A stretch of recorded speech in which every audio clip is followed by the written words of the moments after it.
नमस्कार दोस्तों, lead India के इस वीडियो में आपका बहुत बहुत स्वागत है। दोस्तों, मैंने आपको पिछले वीडियो में आपने देखा होगा कि पुलिस जांच से संबंधित क्या प्रक्रिया बताया गया है सीआरपीसी के अंदर, वो मैंने आपको बताया था। मैंने आपको सीआरपीसी सेक्शन 167 तक बताया था। इस वीडियो में मैं 167 से ही स्टार्ट करूंगा, उसके डिटेल के साथ में। तो दोस्तों, मैं सबसे पहले आपको अब ग्राउंड बताने जा रहा हूं कि 24 घंटे से ज्यादा अगर पुलिस को किसी अभियुक्त को रखना हो और अभियुक्त को रख करके 24 घंटे से ज्यादा उसको इंट्रोगेशन करना हो, जांच के लिए जरूरी हो, तो उसके लिए भी कुछ ग्राउंड होना चाहिए। जिसमें सबसे पहला ग्राउंड ये है, when the accused is arrested without A warrant and is detained by the police officer in his custody. कोई भी व्यक्ति अरेस्ट कर लिया गया और वारंट के बगैर अरेस्ट किया गया है, तो उसको 24 घंटे के अंदर पेश करके मजिस्ट्रेट से अनुमति लेनी ही पड़ेगी, दूसरा कोई रास्ता है नहीं।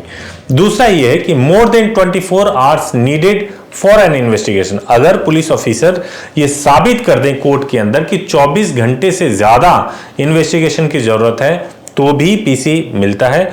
और तीसरा है कि there are a ground to believe that accusation और information against him is well founded, यानी कि जो भी आरोप लगाया गया है उसके कुछ तथ्यात्मक सबूत मिले हैं और उस पर विचार किया जा सकता है, उस पर जांच को आगे बढ़ाया जा सकता है, तो भी एक ग्राउंड होता है 24 घंटे से ज्यादा रिमांड लेने के लिए।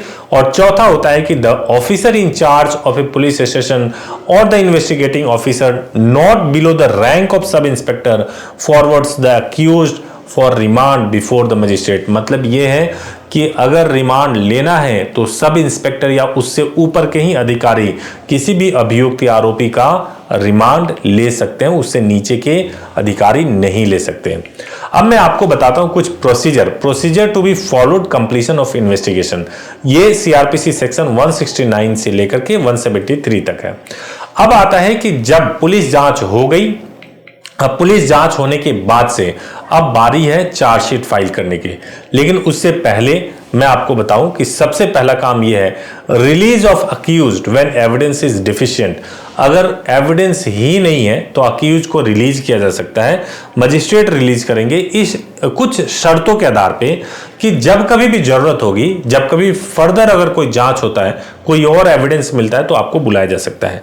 इसमें जैसे release on bond, securities and when required to appear का कंडीशन लगा करके रिलीज किया जा सकता है अगर एविडेंस डिफिशिएंट है तो। दूसरा, cases to be sent to the magistrate when evidence sufficient. अगर एविडेंस सफिशिएंट है तो केस मजिस्ट्रेट के पास चला जाएगा और मजिस्ट्रेट साहब अब इसका ट्रायल स्टार्ट करेंगे, जहां पे गवाहों को, सबूतों को जांचा परखा जाएगा और उसके बाद से आरोपी को सजा सुनाया जाएगा या बरी किया जाएगा। और तीसरा एक बहुत इंपॉर्टेंट चीज होता है जो सेक्शन 172 सीआरपीसी में कहा गया है कि जो भी आईओ होंगे, आईओ का यह काम होगा कि वो प्रोसीडिंग्स, जो जांच के प्रोसीडिंग्स करेंगे, उसकी एक डायरी रखेंगे और उस डायरी को उन्हें रखना ही होगा। और आईओ उस डायरी में डे टू डे इन्वेस्टिगेशन के बारे में जो भी मिलेगा उनको वो लिखेंगे। लेकिन ये एज ए एविडेंस कोर्ट में यूज नहीं होता है। ये इसका मतलब, इसका पर्पस खाली ये होता है कि कोर्ट को हेल्प किया जा सके। तो ये आपको मैंने डायरी के बारे में, आईओ के डायरी के बारे में बता दिया। और चौथा है report of police completion of the investigation, यानी सेक्शन 173, जिसे हम चार्जशीट या चालान कहते हैं। अब सीआरपीसी सेक्शन 173 के तहत जो चार्जशीट होता है उसमें क्या लिखा जाता है? Information about the accused and the witnesses. पहले तो जो अपराध हुआ है उस अपराध के बारे में लिखा जाता है, साथ ही साथ जो अक्यूज्ड है उसके बारे में लिखा जाता है, जो गवाह है उसके बारे में लिखा जाता है, जो चार्जेस लगाए गए हैं उसके पूरे स्पेसिफिकेशन के बारे में लिखा जाता है।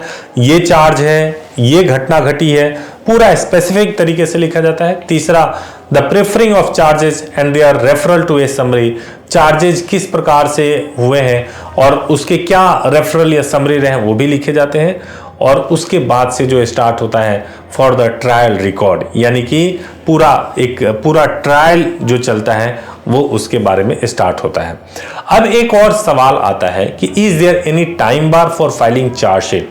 चार्जशीट फाइल करने का क्या कोई टाइम बार होता है? तो दोस्तों, मैं आपको बता दूं कि चार्जशीट फाइल करने का टाइम बार जरूर है। किसी भी केस में कोई अगर जिसमें बहुत ही सीरियस किस्म का अपराध हो, अक्यूज के अरेस्ट होने के बाद से 60 दिन के अंदर चार्जशीट फाइल कर देना चाहिए। ये रूल है। The chargesheet is to be filed within 60 days from the date of arrest of the accused in cases triable by lower court and 90 days in cases triable by court of session. आप समझ गए बात को। अब एक example भी मैं आपको देता हूं। मान लीजिए कि कोई एक अपराध हुई, अपराध होने के बाद से एफआईआर लिखा गया, जिस व्यक्ति ने अपराध किया वो फरार हो गया। अब फरार हो गया तो चार्जशीट तो फाइल नहीं की जा सकती क्योंकि उसको एग्जामिन नहीं किया गया, विटनेस नहीं मिल रहा है। तो जिस दिन वो अरेस्ट हो जाएगा, अगर वो हीनियस क्राइम में किया हुआ है, तो 60 दिन के अंदर उसकी चार्जशीट फाइल कर दी जाएगी। तो ये डेट जो कैलकुलेट होता है वो डेट ऑफ एफआईआर से नहीं होता है, डेट ऑफ अरेस्ट से होता है। ये बहुत इंपॉर्टेंट है, आप इसको ध्यान में रखिएगा। उम्मीद है कि इस सेकंड पार्ट से आपको समझ में आ गया होगा पूरा चार्जशीट किस तरीके से बनता है, या फिर पुलिस इन्वेस्टिगेशन किस तरीके से होता है, एक एफआईआर कैसे कोर्ट तक पहुंच जाता है। ये सब कुछ आप इस वीडियो में जान पाए होंगे। दोस्तों, मैं अगले वीडियो में मैं आपको एफआईआर से संबंधित बताऊंगा और उसमें आपको एक एक चीज मालूम चलेगा कि एफआईआर के कौन कौन से सिनेरियो क्रिएट हो जाते हैं और उसमें क्या करना चाहिए, सब कुछ आप जान पाएंगे। Thank you so much for watching this video. Thank you.